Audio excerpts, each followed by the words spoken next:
Ladies and gentlemen, welcome back in to another episode of the Insight NFL podcast. And tonight we are joined by royalty. You know, we've got the Mav, we've got the DFAB, but I've just got to let everybody know at the media day for the that the Rams hosted down in Melbourne over the weekend. We've got a new fastest bloke in the NFL. Mav, he just clocked in a 4.18 in the 40.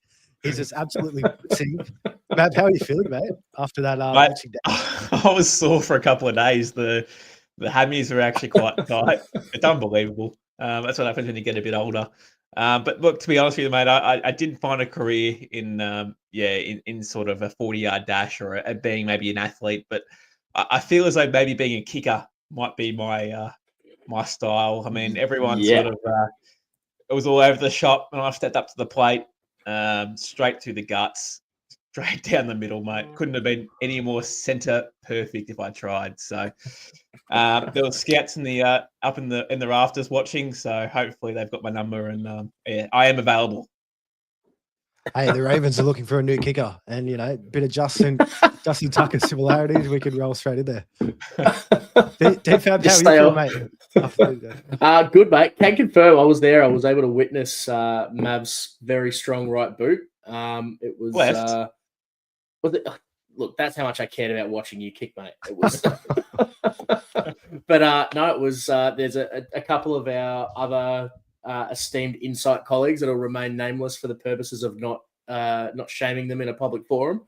But yeah, Matty stepped up and smashed it. I will also confirm while we're sitting here bragging that in the target, like the throwing target QB simulation, I hit 2 out of 2 targets, and the guy there said, "Oh wait, do you actually play football or something?" Because he was so impressed with my absolute rocket of an arm.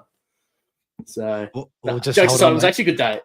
Yeah, you might get a call up from the Browns if that's the case. You might be needed to lace the boots up midway through the season. You might be right.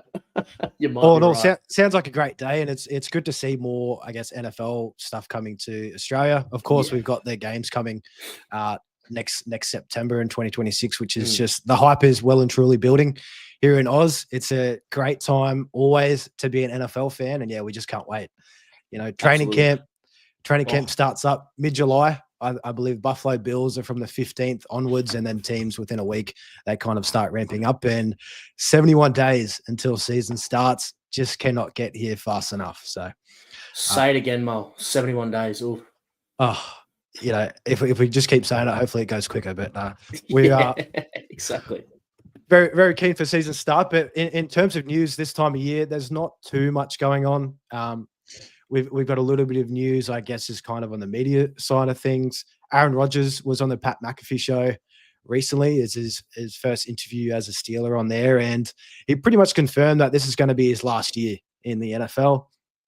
You know, a last swan song for Aaron Rodgers. He's played 20 odd years in the NFL. He's early 40s. He's definitely had a long, lustrous career. What do you guys think about Aaron Rodgers' seemingly last year? Do you think he's going to go out with a bang or a little bit of a flop? Start with you, Mav. Yeah, they're calling it the last ride, huh? So look, I've never really been a massive Aaron Rodgers fan, to be honest. Probably more recently than ever. The last few years he's been very cringe and very self-entitled to a degree. But look, in his prime, he was so fun to watch. It's hard to not like him back then. But I hope he has a good year, to be honest. And look, the Steelers sort of need him to as well. They're sort of hinging on him to have one good year, get him back to the playoffs, and not back to the playoffs, but you know, maybe one last potential title push. But it's going to be pretty hard with what he's got left. So, look, I hope he does well, but I'm not really too confident. DFAB?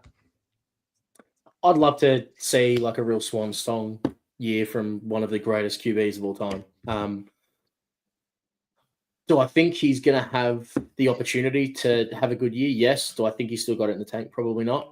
I feel like it's probably going to be more in line with like Peyton's last year, where, you know, Peyton had a bit of a custard arm and the mind was still sharp, but he just couldn't make it happen on the field. I kind of feel like Aaron Rodgers is probably more in line with that than, you know, like a Brady resurgence where somehow he's still winning Super Bowls right before he dips out. But I would love to see it. You always want to see the greats go out on top because obviously it's the look at Kobe in the basketball, right? He had, let's be honest, pretty average years, and his last game dropping 60, and that, rest his soul, will forever. Oh, So DFAB is just looks like he's just dropped out here, but completely agree. Back. Oh no, he's there. Yeah, I don't know what's going on there. Sorry, boys. Yeah, I'm back. good, but yeah, just looking to thank not God just for that. yeah, for fantasy purposes, he quietly had a decent year for fantasy last year, finishing as the quarterback 15, 28 touchdowns, 11 interceptions, nearly 4,000 yards. Honestly, not too bad. If he could produce back-end QB2 numbers, he could be a little bit of a sleeper for this year coming up. So a little teaser into tonight's show. But leading on from that, in other news, the Chiefs, they're coming out. They're trying to get all cylinders firing for this upcoming year, trying to get back to their big play ability. And we can all agree, Patty Mahomes, the last couple of years, he's been pretty dog water for fantasy compared to where he's been drafted. I know he's slipping in drafts at the moment. Like his ADP is well and truly the lowest it's been in 4 or 5 years. So it'll be interesting to see how that kind of pans out. But Mav, you mentioned this before the show, mate. You're keen to see the Chiefs take off again. Yeah, I am. And look, they've been saying through their OTAs and mini training camp as such that all the wide receivers are healthy, ready to go, which is good news for Rashee Rice, who we don't know yet about his case he's got to serve for himself. That looks like that's going to be delayed till probably next year. But again, we don't know. If the season's already started by then you'd imagine that would get delayed again further. But there's been little to no news on that, so that's one to watch. But as always, but no, I think I love it. They need to bring back this big playability in the Chiefs offense. They're Patrick Mahomes is too good to be throwing these dinky passes around and being, well, not so much fantasy relevant as such, but being like the top QB in fantasy. And that hasn't been his game for the last year or two. So if they can bring that back, yeah, he could be. If he's going down, I'm avoiding him personally still, but if he does bring this big playability back, then there's every chance he could be a top QB in fantasy football again. Yeah, and just looking at it, he's going at the quarterback 6 at the moment. So actually not still lower than where he has gone in the past, but still, I mean, I'm definitely not taking him at that spot. DFAB, what do you think about the Chiefs in 2025? Yeah, I'm optimistic. I am very aware that I might be biased by the fact that I'm pretty deep in on Kansas stock in my main dynasty. I've got Kelsey, I've got Rice, and I've got Mahomes. But I have faith that there's going to be a bounce back. I know that the narrative going into the start of last year was that Mahomes had a down year and that everyone thinks he's going to go straight back to where he was at prior to, where he was a consistent top 5 QB. But last year, I think, was kind of this comedy of errors where Hollywood went down, Rice went down.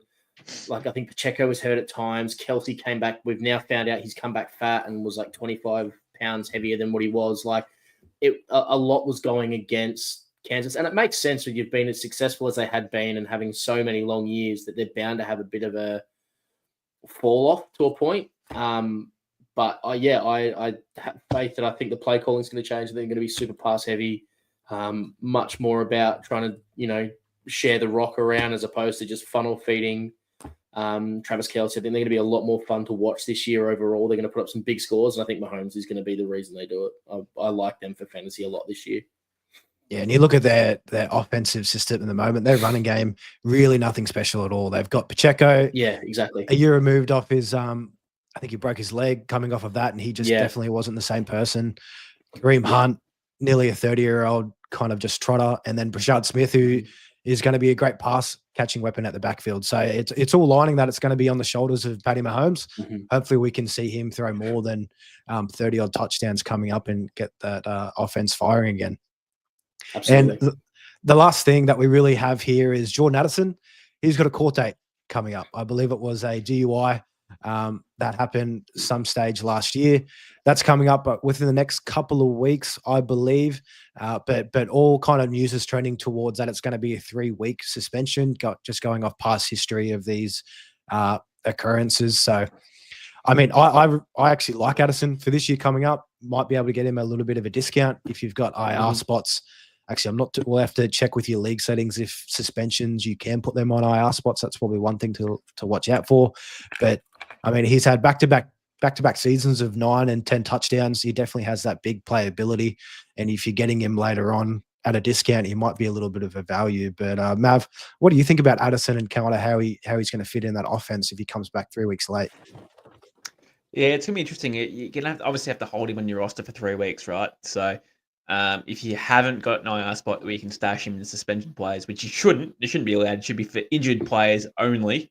Then yeah, it's a hard buy, to be honest. You know, he's going later in drafts. He's going like 10th, 11th round at the moment, which is good value. But also, we don't know who's playing QB at the moment. We all think it's McCarthy, but you know, he's technically a rookie going to his second year. Can he pass the ball around to 2 or 3 different options? They got a solid running game there with Aaron Jones and Mason there as well. I just don't know if McCarthy can support Addison, who relies on long ball a lot too. So, you know, obviously you got Jefferson, who might be QB proof. He's showed that throughout his career so far, but Addison, it took him some time to get going last season with Darnold, but Darnold was much more advanced than where McCarthy's currently at. So, if you include the fact that he's going to be sitting for 3 weeks on your roster, doing nothing, being a roster clogger for 3 weeks, not even able to pick up any waivers or drop anyone for him, then yeah, I'm sort of out. DFAB, what do you think about Addison? I have nothing to add. I couldn't agree more with what Mav said. I think that their offense is going to be really run reliant this year. So I don't want to say I'm out on Addison because I think he surprised a lot of people last year, especially with the way he finished the year. So he could, if he is the guy that builds some chemistry with JJ or whoever's in the QB room early, he could do well. But it feels like a really risky pick. I'm probably not prepared to pay the price it's going to take to get Addison on my squad. I'm much more inclined to, whether it be Jones or Mason, I want the runners on that offense.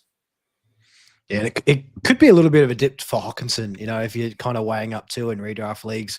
With that suspension, Hawk could come out firing as that number 2 option behind JJ. But yeah, it's a bit of a question mark. That solid offensive line with the run game. I mean, you got 2 really solid options. I don't know who's going to be better if it's going to be Jones or Mason, right? Yeah. But with those 2, it's the hard sell, man. It's going to be on waiver wires, I reckon, around the league, depending on how many teams you have in your league. But it's actually an interesting talking point with Addison. I guess we'll soon find out what the how he goes and how many games it might be. But God, it's a good talking point. I like it. Absolutely, one to watch. But we'll lead in for tonight's show. That's the news for tonight. But we teased a little bit. We're back into the redraft following off the last couple of episodes. And if you missed out, we do have the link to our previous episode, Redraft Players to Avoid. That is in the description below.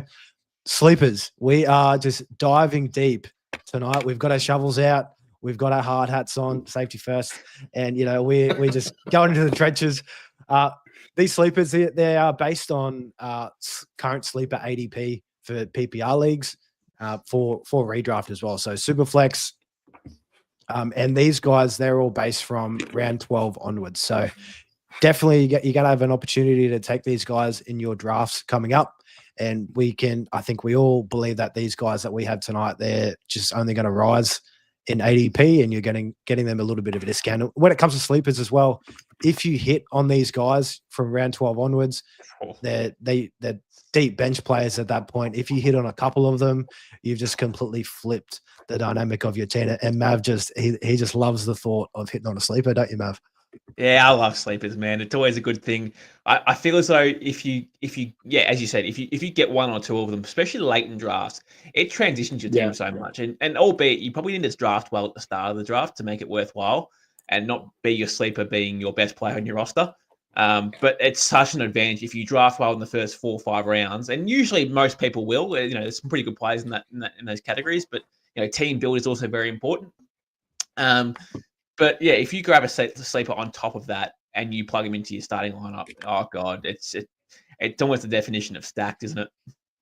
Yeah, just the trade equity too. Like we don't, the first 5-6 rounds, you can't really like gain up ground, I guess, on your league mates during that, because they're all pretty safe options. Like, yeah, there's a few things, but in these deep and dirty rounds, oh man, that's where you can find some gems. And we'll kick it off to you first, DFAB, with your first sleeper of the evening. We just got a couple of each for you all tonight, but when we get closer to the season, we'll definitely have more of a deeper dive once we get deeper into redraft and as the season starts. But DFAB, we'll start off with you, mate.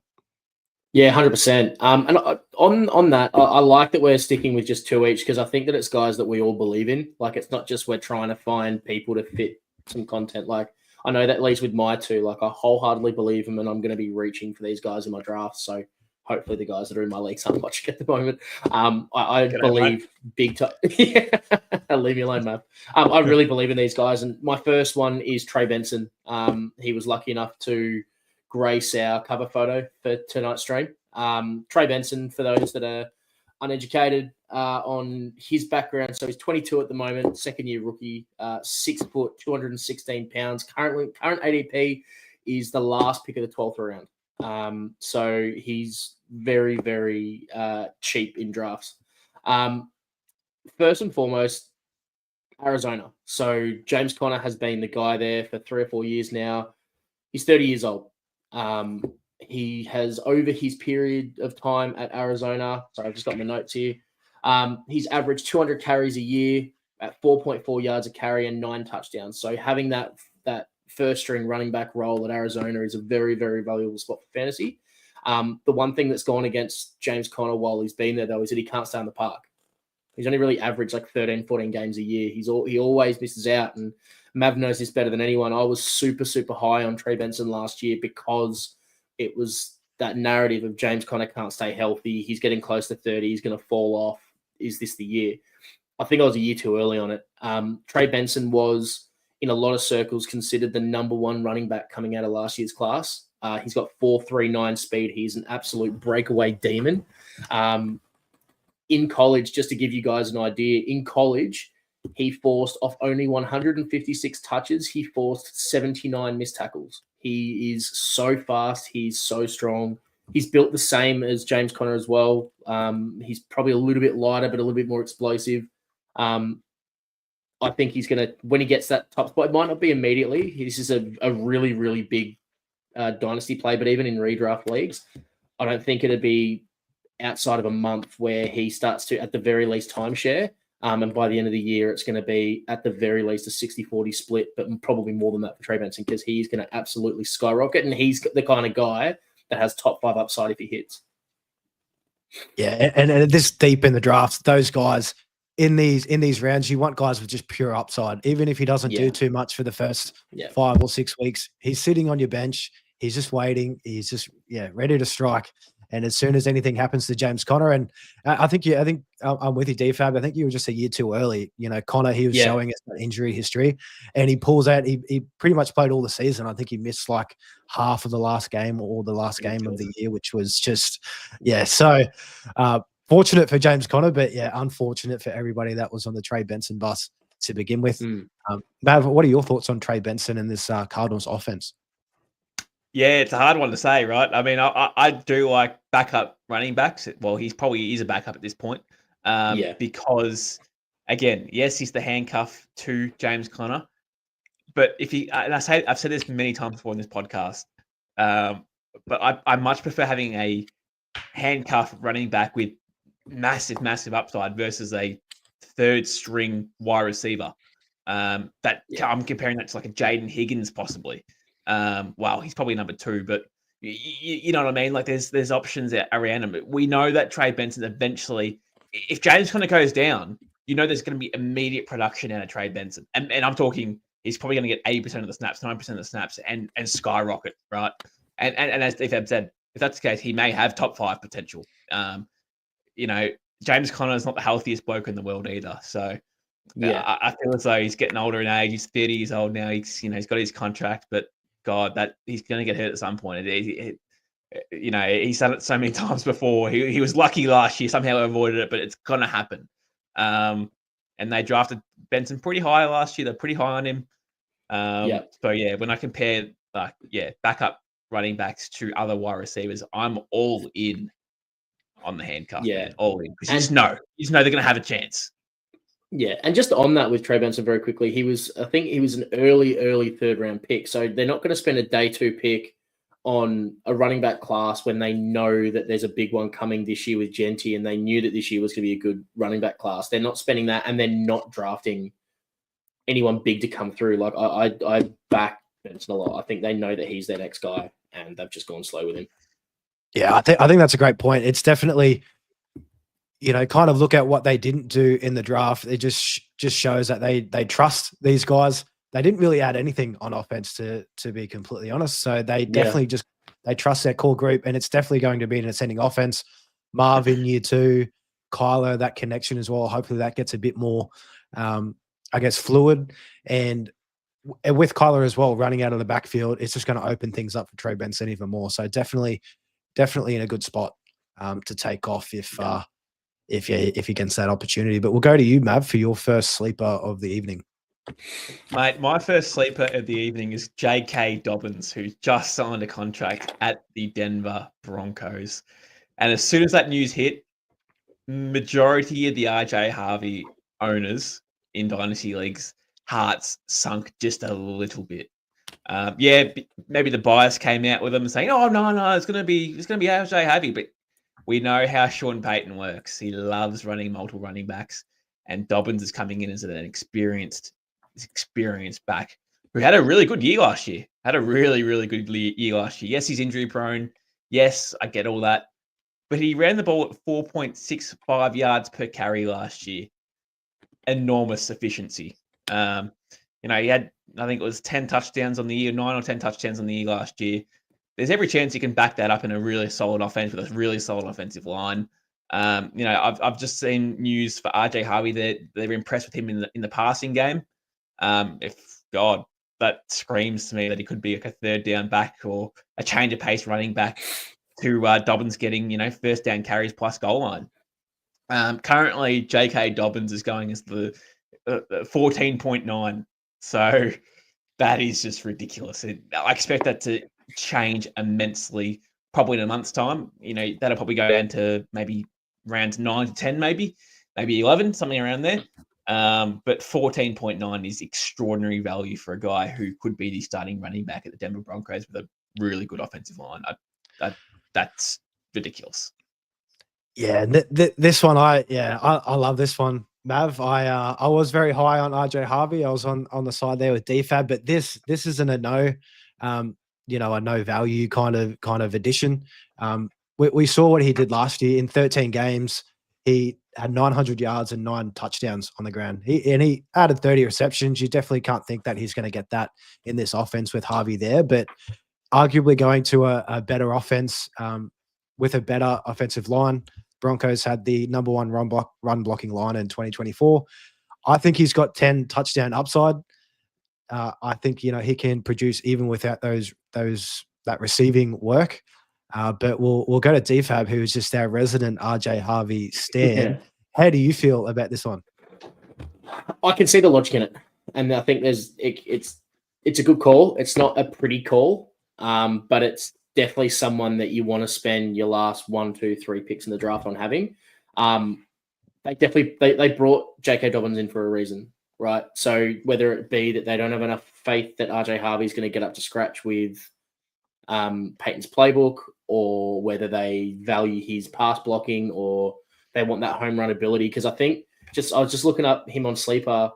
In his first 5 weeks last year, J.K. Dobbins went 21.4, 19.6, 7, 7.0, and 17.2 in half PPR. So, he had that home run ability. He showed what he was able to do in realistically a Chargers offense that was kind of struggling a little bit, right? They weren't these world beaters that were impossible to stop, and he was still able to get things done. So, yes, I think that there's a lot of value in J.K. Dobbins. He shouldn't be you said it was 16th round, Mav?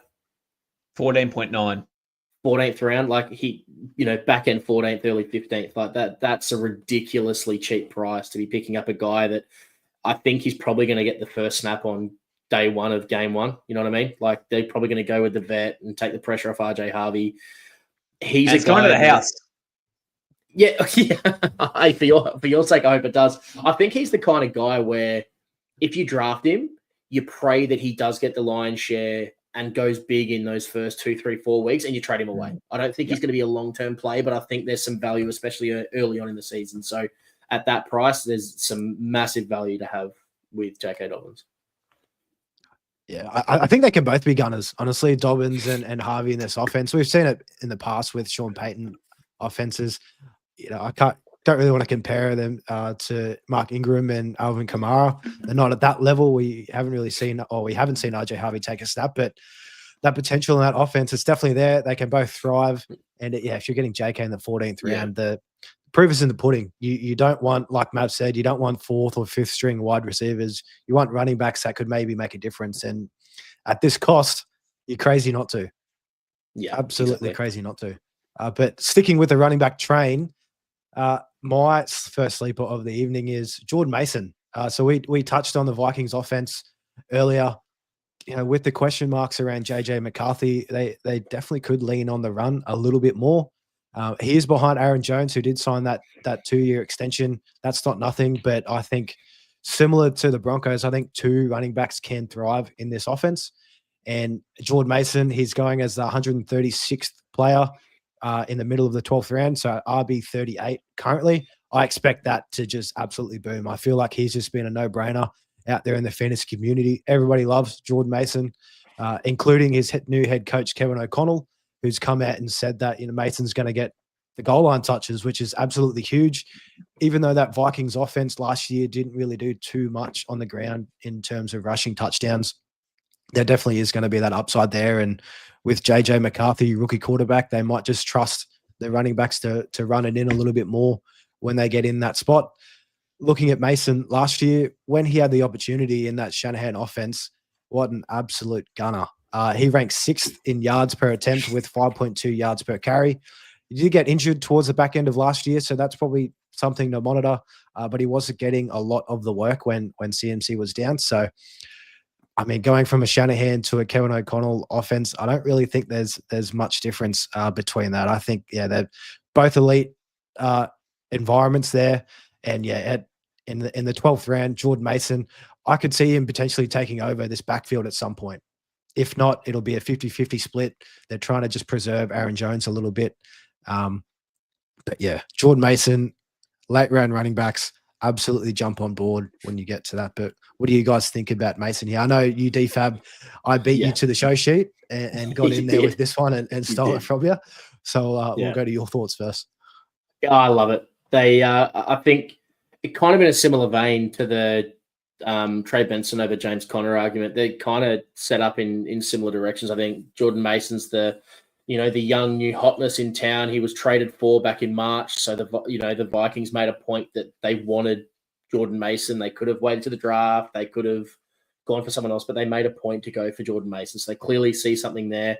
And Aaron Jones, who has been banged up quite a bit throughout his career, is 30. I believe he's turning 31 mid-season this year. Has never been the most hyper athletic guy. Like, he kind of relies on power runs and those kind of zone runs where he's got additional blocking and stuff like that. He's a bit of a grinder, whereas Jordan Mason's a little bit more elusive, a little bit more dynamic with the ways that he can be schemed and stuff like that. I think he brings a lot more excitement to the offense, and he's a damn sight better pass catcher than Aaron Jones is. So with JJ McCarthy or whoever ends up coming through, when they're looking for the checkdowns, it's probably going to be Hockenson or out of the backfield. And I think that for that reason, Jordan Mason's going to get a lot of look. He's got a lot of upside. I like him a lot. So great pick. Mav? When I think of Jordan Mason, boys, I just think of just efficiency. Efficiency with Jordan Mason. And I mean, these first 2 years, albeit being, 40 to 45 carries in those first 2 years. First year he ranked, he was 6 yards per carry on obviously limited carries. And second year he was 5.15. So last year he had more attempts, obviously CMC being injured. And he was ranked 4th in the league for yards per carry after that. So he was, I think he was top 5 in the league, 100% for yards per carry. So efficiency is Jordan Mason, man. It is.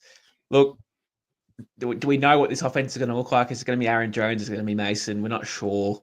Aaron Jones, again, very injury prone. and getting on in an age a little bit. So I wouldn't be shocked if it's a 50-50 split with Jordan Mason getting goal line carries. And if that's the case, then yeah, it screams value to me.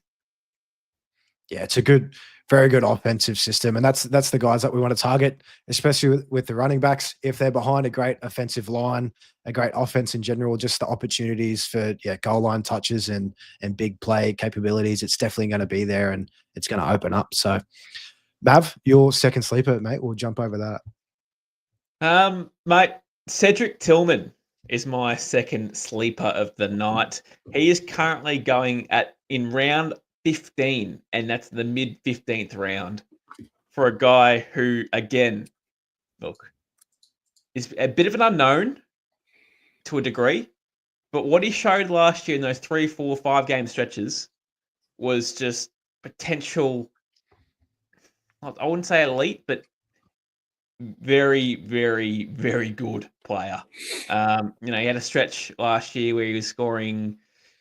I think he had back-to-back top 15 weeks, one being a top 5 and one being a top 10. So it was an 18.1, 28.9, and a 19.5. Week after that, he had a 7.7 and then got injured. It was a concussion. They then shut him down for the rest of the year. They were pretty much tanking at that point, and there was no need for him to come back. The guy's 25, going into his third year. Yeah. I'm expecting to be a bit more out of him this year. He's probably going to be the number 2. I feel as though he could be the number 1. I'm not really too sold on Jerry Jeudy as a player, to be honest, but, there's a pathway there for him anyway. The QB situation at the Browns isn't ideal, but if Joe Flacco is starting week 1, that is ideal. That'll at least keep Tillman relevant. If it's Shedeur Sanders, then look, probably still good value in the 15th round, and we're not still sure what Shedeur is going to show at the NFL level. But I widely expect Flacco to be starting week 1 and Tillman to be relevant. And look, man, during that stretch, you could start him. He was a flex level player. So if he can back that in, again, training camp, heavy eyes on him during training camp because that ADP will rise if he's training the house down. But yeah, mate, he's a flex level player if he's up and about, and we saw that through the mid part of the year. I feel like you're really buying the injury dip too. Like his value is just taken so much further. Like imagine if he played out the year, no concussions. Yeah, his ADP is probably in the 6th or 7th. Probably up there with Jerry Jeudy. We didn't see him return after his hot streak. He never came back. Again, shut down. There wasn't any point bringing him back. They were tanking for a QB. And yeah, as you said, man, if he came back and dominated, we'd be having a completely different story. We'd be seeing him probably in the 7th, maybe 6th, 7th round, somewhere around there. He averages 10 points per game over that stretch of games. We're looking at possibly a flex level player. So if you're getting in the 15th round for a potential flex level player, if he doesn't work out, then cool, just drop him. But the upside here is just far too great to be left in the 15th round. Pure upside to be had. DFAB, what do you think? We'll get your thoughts on Tillman, and we'll head into your second sleeper after. Yeah, I'm definitely not as high on Tillman as Mav is, but I can definitely see the pathway. He showed some glimpses of greatness at the back end of last year. Always a shame when you get those little flashes in the pan and then they get hurt. And I think there's 2 things that really bode well for him in terms of the overall team that his situation that he's in. If he was not part of their future plans and they didn't see potential, they wouldn't have held him out. It would have just been get back on the field. We need to see what you've got, as opposed to throwing him on IR and all that kind of stuff. I don't think they waste their time with holding a roster spot for someone if they don't at least believe in the guy's talent. So there's enough there. We know he's starting. We know he's going to get targets. So 100% he's worth an ad for that reason alone. But being their most likely outside receiver, they're going to be down quite a bit. I think. Perfect. I don't think it's outrageous to say that they're probably going to be pushing one of the worst teams in the NFL. They're going to have to be throwing a lot, and they're going to be, trying to score points from behind, which is outstanding for that guy. Those, long deep bombs down the sideline, just trying to get chunk yards, all that kind of stuff. Like it's going to suit Tillman. He's going to get a lot of opportunities. So the ceiling, have a glass of water, mate. But like the opportunity's there. Like I get the script kind of writes itself. There's definitely an opportunity. So I see it. It's a good pick. For sure. Pray for Joe Flacco as many starts as possible. He will carry the boat for the Cleveland Browns. DFAB, who have you got for your second and final sleeper of the evening? Feels real spicy. I'm going to be honest with you. At the start, it felt really gross to write down, but the last 4 words that I put on my piece of paper were steal of the draft. So the more research I did into him, the more I believe, and it's Roschon Johnson. So Roschon Johnson, current ADP is 1708. So we're talking 17th rounder. This bloke is barely inside the top 200 players. He's current RB 53, I believe. Could be a little bit worse than that. There's a couple of reasons why. So Roschon Johnson is he's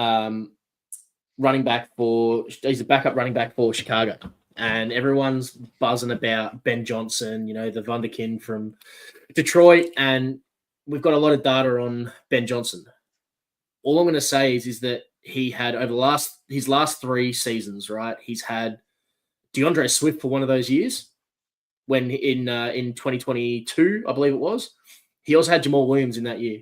And having both those guys in that system, DeAndre Swift had 99 carries for less than 150 less than 550 yards and 5 rushing touchdowns for the year. Jamal Williams in that year was, I believe, RB3 with 17 touchdowns. And the similarities between Roschon Johnson and the way he plays and Jamal Williams, and now obviously most recently David Montgomery at Detroit. Roschon Johnson, 6 foot, 227 pounds. Jamal Williams, 6 foot, 224 pounds. David Montgomery, 5'11", 230 pounds. He likes these kind of bigger bruiser through the tackles, and you know that when he gets in the red zone, he's gonna try to run it through the tackles and bang it in and get yourself the rushing touchdowns. In these last 3 seasons of Ben Johnson with these 2-headed monsters of sorts in the backfield, that position, that Jamal position, that David Montgomery position has averaged 222 carries a year, has averaged over 950 yards for the year, and averaged 14 touchdowns. That's not season night, 14 touchdowns a year in that role with Ben Johnson. It baffles me that this kid is a 17th round pick. They spent nothing at the draft they pick someone up. They have an undrafted rookie coming through. I can't remember the guy's name. I probably should know that, but I don't remember his name. It's clear that Ben Johnson has a type. He has a very clear approach to the way he calls plays and the way he likes his team set up. He likes having 2 running backs, a bruiser between the tackles, someone that you know is going to get between 3 to 5 yards every time you give him the ball. And you've got that more dynamic pass catcher, change of pace back, like a Jahmyr Gibbs, like a DeAndre Swift that we've already seen before, right? When he had the opportunity, he didn't make DeAndre Swift the guy, even with Jahmyr Gibbs being the absolute, arguably the number 1 best change of pace back in the NFL, still didn't give him the lion's share. It's been mostly David Montgomery. I'd back that dice roll of having that guy for Ben Johnson behind that new offensive line with Caleb Williams at QB. There's just way too much that fills out for Roschon Johnson. Definitely outgrading his draft, like his current ADP. But goddamn, it is inside the scope of possibility that he could be a top 12 guy. If he's getting 12, 13, 14 touchdowns and getting 130 carries, let alone 220, it's scary how good this guy could be, and having all these people go, where the hell did he come from? Like, it's in the tea leaves. You need to draft him. If you're in a 13 round draft, spend round 10 on him. Just get the lotto ticket, because when you win Powerball, you're gonna be bragging for months. You're gonna say, hey, DFAB told me. I'm telling you, get this guy now. He's the steal of the draft. Mav, have you been cashing in on your lotto ball tickets, mates? How many shares of Roschon you got?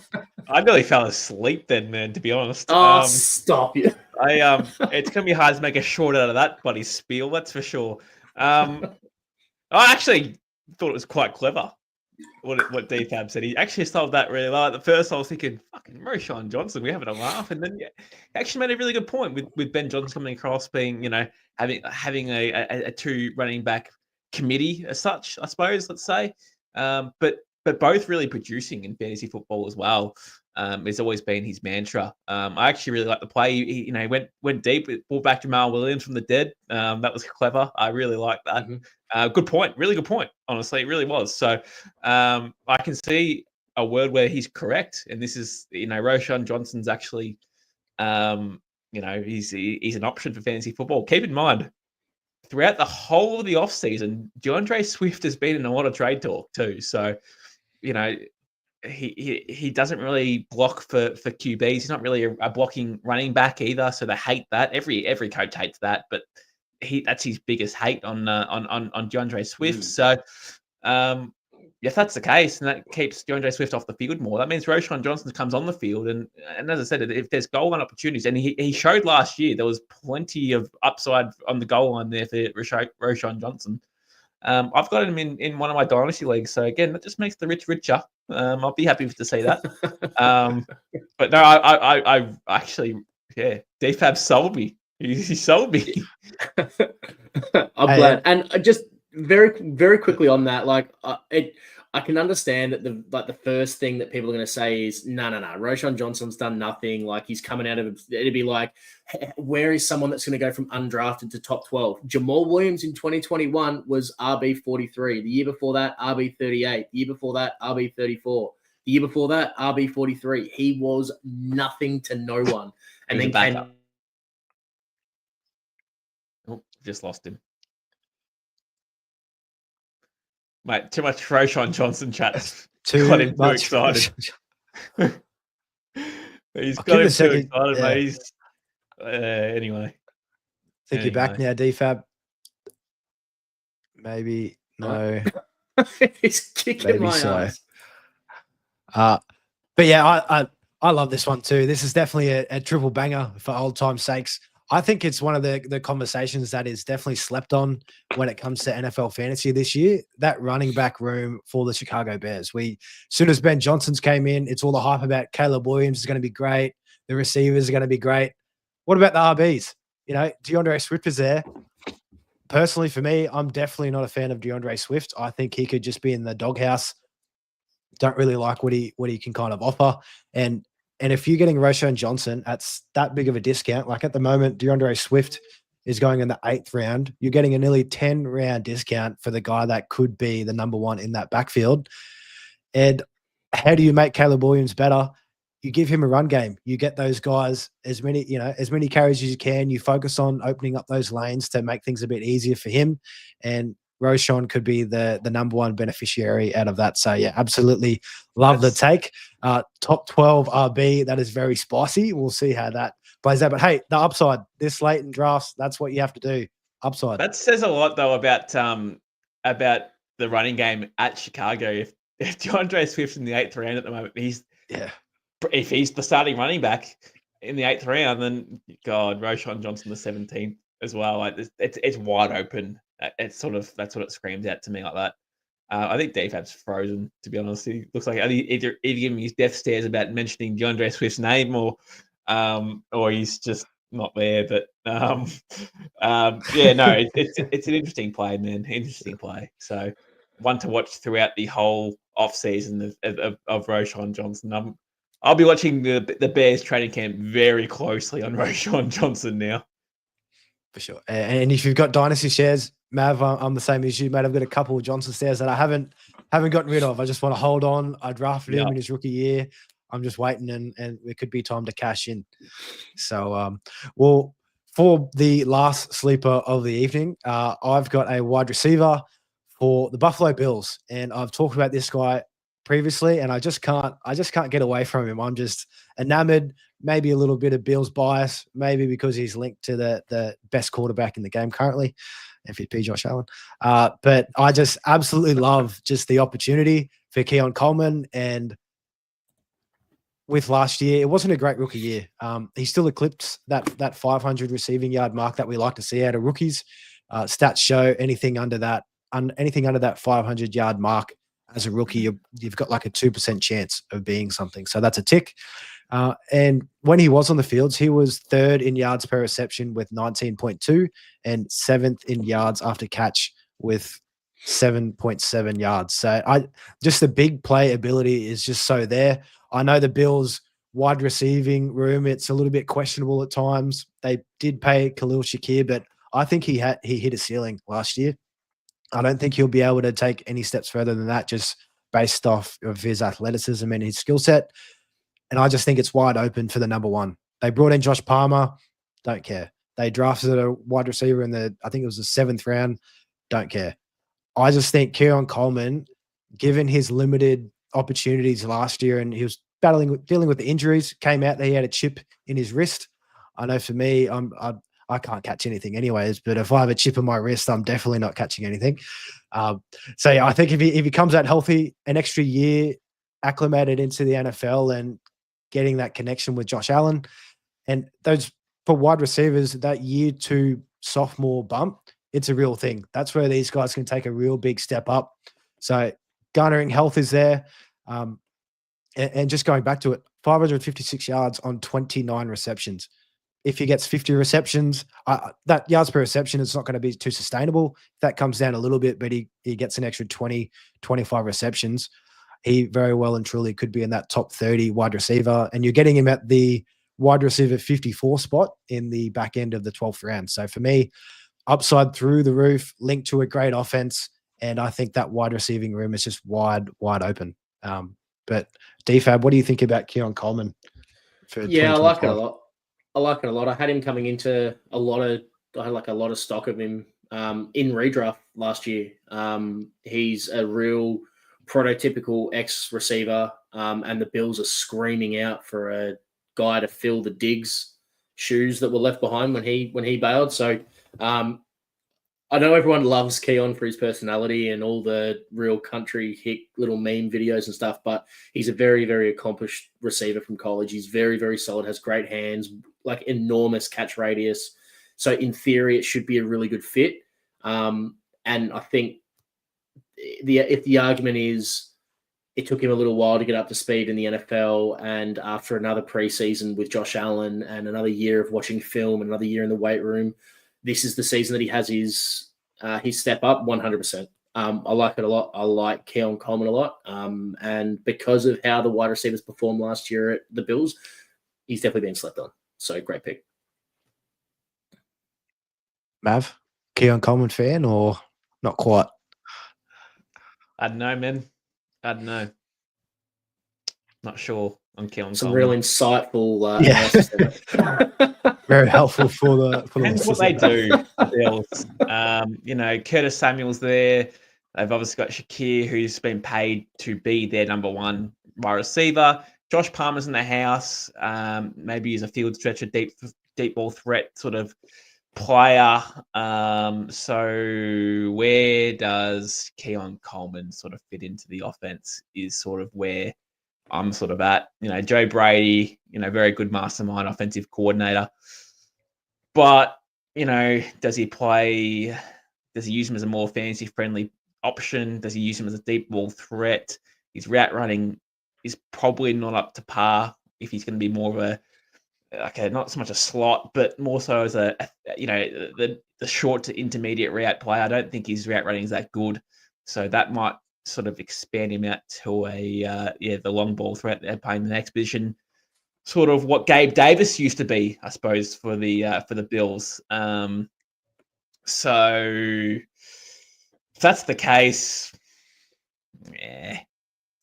I don't want to speak on Gabe Davis too much, but he had some monster games at the Bills. Yeah. Absolutely monster games. If Keon can have a couple of them a year, it won't take much for him to get that value back. I think the touchdown upside is so real with Keon Coleman. He had 4 touchdowns last year on barely any volume, missed a handful of games.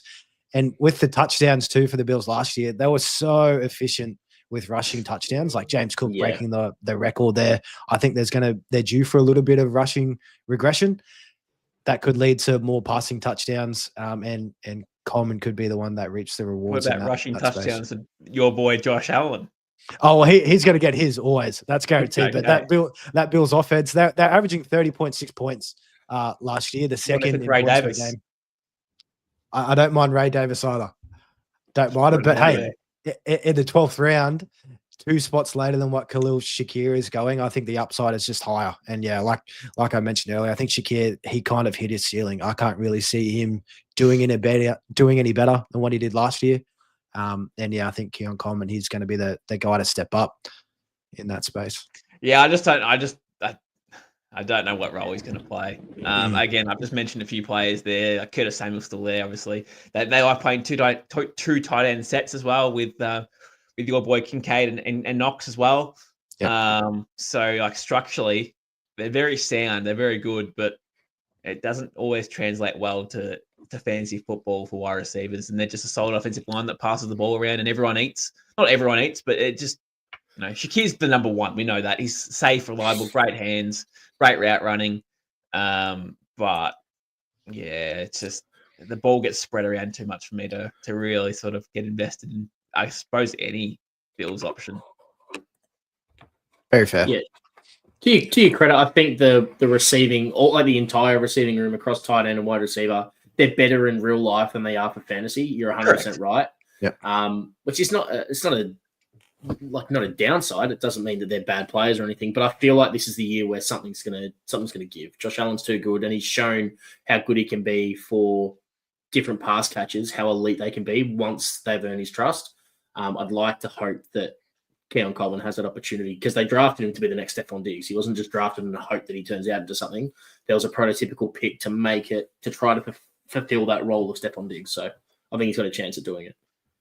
Yeah, it'll be one to watch. But if you guys can take anything from our sleepers tonight, pure upside. When you're in those absolute deep depths of your draft, you want pure upside. Yeah, you don't just want plotters who are just you can fill in the flex every now and then. If these guys take a huge step, you've got that trade equity. You can improve your starting roster. You can be extra spicy and extra active when it comes to trades, because you actually have pieces that people want. You're not just flogging off Kareem Hunt and trying to rob someone blind. You've got those pieces there. But just going back through it again, my two, Jordan Mason, Keon Coleman. Mav had Cedric Tillman, and also name is escaping me. Mav, help me. J.K. Dobbins. J.K. Dobbins. That's right. Too early in the show. That's why you're forgetting it. You know that he's wrong. One to watch, but oh man, I love J.K. Dobbins. And DFAB hit us with our cover model for tonight, Trey Benson, and also DFAB, your second. God, my memory is just shot. The steal of the draft, Roschon Johnson. That's right, and that's one that we were all on board with too. That could be a really, really big return. I think out of all of them, from the 17th, he could be the one to climb the most.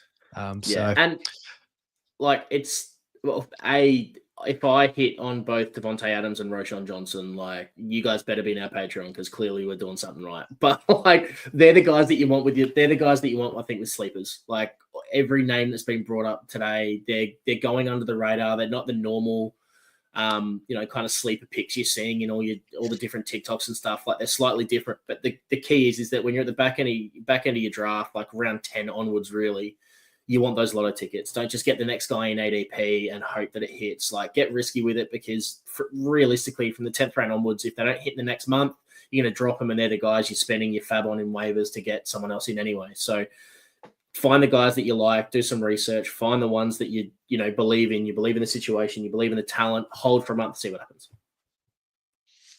Closing thoughts from you, Mav. Yeah, just quietly, DFAB does love the back end a lot. He's mentioned that a few times, so I'm getting a bit nervous for him. But hey, nothing wrong with that. But no, it's one of sort of closing thoughts for me is, sleepers, big thing. But, also just sort of off topic, sort of in the next sort of 3-4 weeks, we'll be starting to create some Insight NFL fantasy leagues. I know they've been quite popular last year. We'll have a podcast only league. We will probably have some Patreon leagues as well. If you're a subscriber, you will have access to a prize pot to be involved, and then we'll just have some normal cash leagues to go with it as well. So probably the next month, I'd say probably end of July, I'll probably start creating them, get them on the Insight page and start promoting them as such to join. But yeah, it was a big hit last year, and I expect it to be even bigger this year. So yeah, they'll be up soon. And I don't know how many leagues I'll be competing in myself, but I'll have an eye on every single league, regardless if that's being a co-manager of a team or not, just to keep my eyes on it will be one thing. But yeah. Over under 9.5, Mav. Hey? Over under 9.5. Oh, mate, it's probably going to be overs. I'm taking the over. It's probably going to be overs. But no, they'll be up shortly. And yeah, we'll have some different structures. I might even create some IDPs in a couple of leagues as well, just to spice things up. Maybe one with kickers. You lost me. Yeah, but just to spice it up and keep it going. But yeah, we'll see what it looks like. See what the majority wants when the time comes around. But they'll be up shortly 100%. within the next sort of 3-4 weeks, and we'll start filling them up for draft season.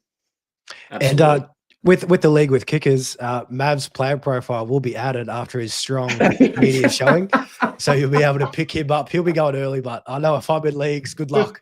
I'll be taking Mav over just about anybody. But just closing thoughts. We will be ramping up the content too the closer we get to season start, and we will be definitely hammering redraft content. We'll do a little bit more dynasty leading up, but as soon as it gets to close to season start, it's going to be all redraft. We're just going to be right in the middle of it, midst of the season. So make sure that you stick around and tune together with us on the way through. And 71 days, that 71 days is going to be here before we know it. If you do like the content that you've been seeing over the last few weeks, please feel free to drop a like on this video, comment. If you've got sleepers that we didn't mention that are worthy of highlighting, let us know. We'd love to see what the community is thinking. If you could give us 5-star reviews on Spotify or the podcast platform that you are watching on, it's the best free way to support us, and we just really appreciate it. And yeah, it'll go very far. And when Mav is in the NFL next year for his kicking, he'll be shouting out everybody that gave us a review from there. So he'll send out autographed foot pics for you guys. Yeah, well, they'll be going very, very pricey, very pricey. But before we close out, we'll be back next week, guys. But if you are into NRL or AFL Supercoach at the moment, we've got those guys live streaming. So tune in over there. They've got great content week in, week out. They're very active at the moment with it being in the middle of AFL and NRL season. Definitely in the heat of it. Definitely getting down and dirty with it. And so make sure you check those guys out if you are keen in NRL and AFL Supercoach. But that'll do us here at the Inside NFL podcast. We'll see you guys next week. Ciao.